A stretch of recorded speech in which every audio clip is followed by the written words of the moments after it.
सलमान सोज भाई, अगर राहत मिल रही है, और राहत तो मिली है ना आम आदमी को, अब राहत में भी बाल की खाल निकालेंगे, ये पहले क्यों नहीं दी, ये ऐसे गड़बड़ शड़बड़ टैक्स क्यों लगाया था, गब्बर सिंह टैक्स क्यों लगाया था, ये तो आप पैरवी करते घूम रहे थे। जीएसटी तो आपकी देन थी, आप चाह रहे थे वो लागू की मोदी सरकार ने, वो अलग मसला है।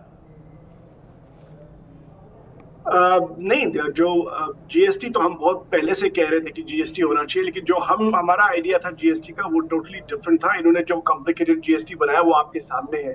देखिए, मैं अगर रेट्स कम हुई तो अच्छी बात है, ये गलत बात है कि रेट्स कम हुई है। आप सही कहते हैं कि आपने जो अपने इनिशियल पॉइंट्स में बोला, काफी देर से इन्होंने किया, उसकी बात आपने कर दी, मैं उस पर बात नहीं करूँ। लेकिन मैं आपको एक जो घर पे बैठे लोग हैं उनको एक वार्निंग देना चाहता हूँ। देखिए, जब भी इस सरकार ने, जब भी बीजेपी के लोगों ने आपसे वादे किए हैं, बहुत बड़ी बड़ी बातें हुई। जब आपको याद होगा कि जीएसटी लागू होने से पहले काफी सारी न्यूज स्टोरीज बनी थी कि भाई इसको लागू करेंगे तो जीडीपी ग्रोथ, जो हमारी इकोनॉमी की ग्रोथ है, वो 1.5 से 2 परसेंटेज पॉइंट ज्यादा होगी। आपको याद है? और इकोनॉमिक सर्वे जो उस वक्त निकला था, उस टाइम पे भी इकोनॉमिक सर्वे में कहा गया था कि 1.5 से 2 परसेंटेज पॉइंट, 1.5 से 2% नहीं, 1.5 से 2% पॉइंट वो ज्यादा होगी ग्रोथ। उसके बाद क्या हुआ आपको याद है? शायद याद ना नहीं, उसके बाद कोरोना काल भी तो आ गया था सलमान भाई। 6.8, सुनिए 6.8, फिर 5.5 के करीब, और फिर 4 से नीचे परसेंट की ग्रोथ हुई। यानी कि उसका, ये मैं इसलिए कह रहा हूं क्योंकि जब वादे तो बहुत बड़े बड़े किए जाते हैं, लेकिन जो फिर रियलिटी होती है वो लोगों को भुगतना पड़ता है। और क्या भुगत रहे हैं लोग इस मुल्क में? इस मुल्क में लोग ये भुगत रहे हैं कि आप पहली बार कुछ साल पहले हुआ ये कि आपकी जो कॉर्पोरेशन टैक्सेस हैं वो पर्सनल इनकम टैक्स और जीएस, ये इनडायरेक्ट टैक्सेस से कम है, उनका शेयर जो ओवरऑल रेवेन्यू में है। यानी कि अब जो आम आदमी है वो ज्यादा टैक्स दे रहा है। पर आम आदमी कम से कम त्योहार में कुछ खरीदारी कर पाएगा, चीजें हल्की उसके लिए सस्ती होंगी। ये बात मानते हैं आप? उस पे आपने नहीं, देखिए ये भी बहुत कॉम्प्लिकेटेड चीज है, इतना सिंपल नहीं है। ये कहना कि हमने टैक्स रिलीफ दे दिया वो पास थ्रू हो जाएगा कस्टमर्स को, ये बहुत आसान बात नहीं है। ये कहने की बात है। आपने एक प्रोमो में दिखाया कि कुछ लोग गए, किसी दुकानदार ने कहा जो हमें 7% यहाँ से मिल गया, हमने वो कस्टमर को दे दिया। हिंदुस्तान एक बहुत बड़ा मुल्क है, इसको मॉनिटर करना बहुत जरूरी है, इसका बहुत इम्पैक्ट होगा। और आपने जो कहा ना, एक बार आपने कहा कि शायद मुझे क्या दुकानदार से लड़ाई करनी पड़ेगी, ऐसी लड़ाइयां तो सैकड़ों हजारों होंगी इस हिंदुस्तान में। मुझे जो लग रहा है, जो ऐसा होता है कि ये कोई सिंपल पास थ्रू नहीं हो, तो वो एक। और दूसरी बात है, ये तो कह रहे हैं ना ये दिवाली गिफ्ट है। देखिए, 8 साल से इन्होंने हिंदुस्तान के लोगों का दिवाला निकाला।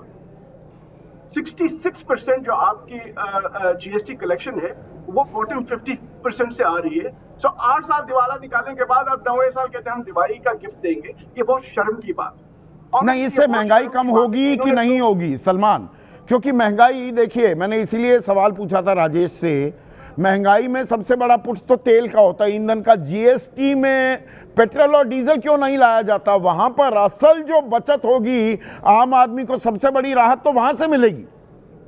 मैं बताता हूँ। देखिए, जब तक फ्यूल जैसी चीजें इसमें नहीं आएंगी तब तक कैस्केडिंग टैक्सेस बनते रहेंगे, इसमें कोई शक नहीं है। लेकिन आपको स्टेट्स के साथ ये काम तो करना पड़ेगा कि किस तरह से हम इसको जीएसटी में ला सकते हैं, क्योंकि स्टेट्स का एक जेन्युइन प्रॉब्लम है। उनका जो इनको कहा गया था कि आप रेवेन्यू प्रॉब्लम हम खत्म करेंगे, रेवेन्यू प्रॉब्लम इनकी बड़ी है। और इस कट से भी स्टेट्स के फिस्कल हालात जो है वो ठीक नहीं रहेंगे, आपको पता होना चाहिए। और बाय द वे, ये सब लोग करते हैं कोऑपरेटिव फेडरलिज्म की बात। अगर उतने कोऑपरेटिव फेडरलिज्म की इनको बात करनी थी तो प्राइम मिनिस्टर को क्या हक था 15 अगस्त को ये अनाउंस करने का? रेड फोर्ट से उनको कोई हक नहीं था, क्योंकि ये जीएसटी काउंसिल का काम है जहां पर स्टेट्स और सेंटर काम मिलकर ये डिसाइड करते हैं। ये नहीं, वो अगस्त में ये घोषणा करने के बाद तो मांग ही बिल्कुल कम हो गई, लोग इंतजार करने लगे कि आने दो, थोड़ी सस्ती मिलेंगी चीजें।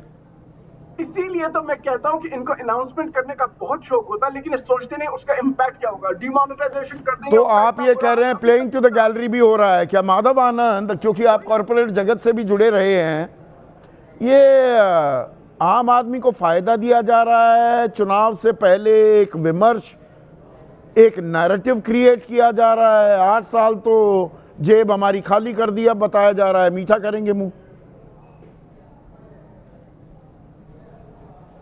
संदीप जी, मैं आपके चैनल के माध्यम से सबसे पहले तो प्रधानमंत्री जी को धन्यवाद देना चाहता हूं कि उन्होंने ऐसा ऐतिहासिक फैसला लिया। और यह जो जीएसटी 2.02 का जो रिफॉर्म हुआ है, निश्चित रूप से ये सीधा आम जनता से जुड़ा हुआ है। जनता को डेफिनेटली इसका लाभ मिलेगा। इंडस्ट्री, खासकर एमएसएमई सेक्टर को इसका लाभ मिलेगा। रोजगार सृजन जो है सो डेफिनेटली बढ़ेगा। और भी बहुत सारे चीज़, देखिए एक टैक्स रिफॉर्म एक सतत प्रक्रिया है। इतनी चीजें, इतनी खूबियां आपने इस फैसले की गिनवा दी। 2.0 रिफॉर्म भी कर दिया। अरे लेके कौन आया था? आप ही लेकर आए थे। आप ही अब उसमें रिफॉर्म करेंगे। पहले ढंग से सोच समझ कर लाते, इस टैक्स को इम्प्लीमेंट करते। मर्ज भी आप ही देते हैं, दवा भी आप देते हैं, और फिर कहते हैं कि बजाओ ताली।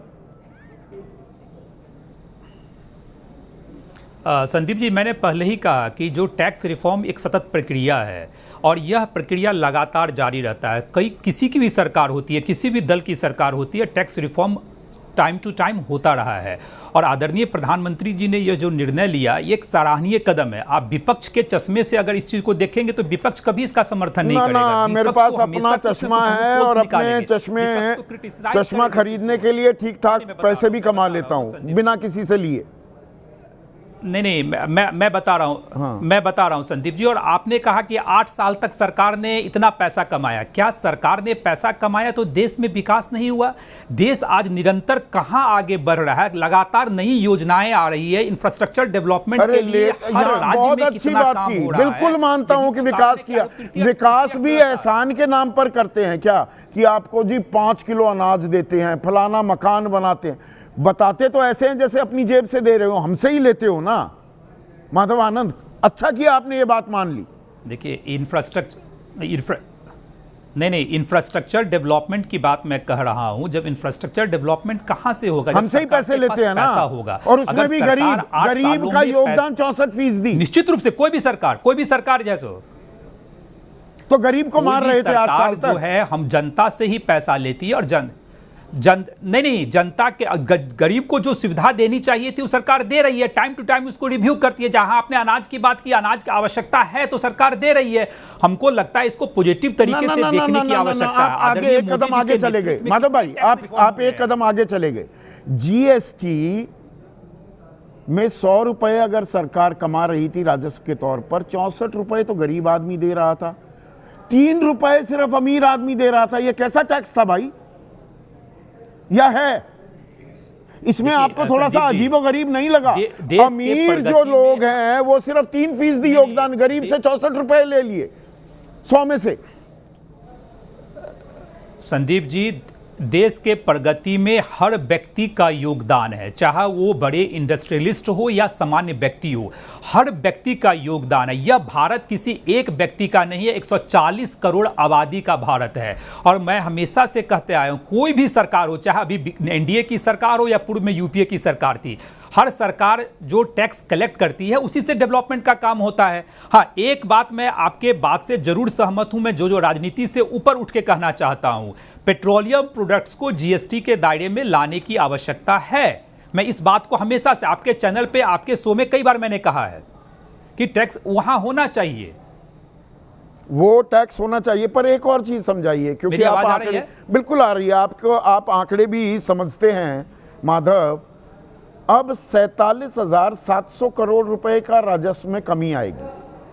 सरकार कह रही है ये आंकड़ा ठीक, यानी कि हर महीने 12 चौक 48, 4,000 करोड़ रुपए कम राजस्व अर्जित करेगी सरकार।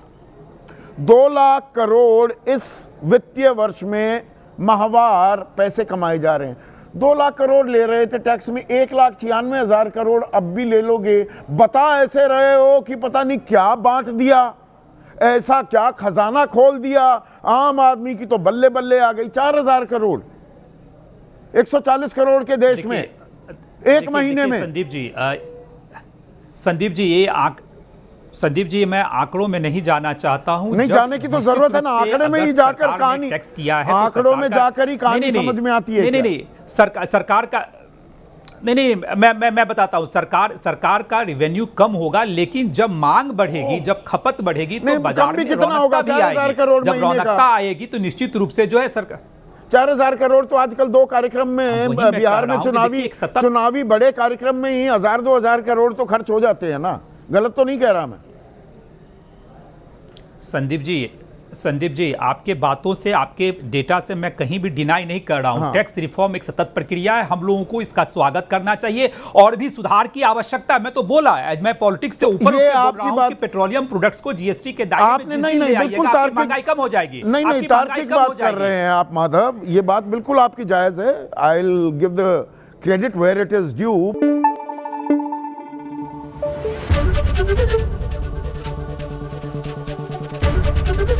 एबीपी न्यूज आपको रखे आगे।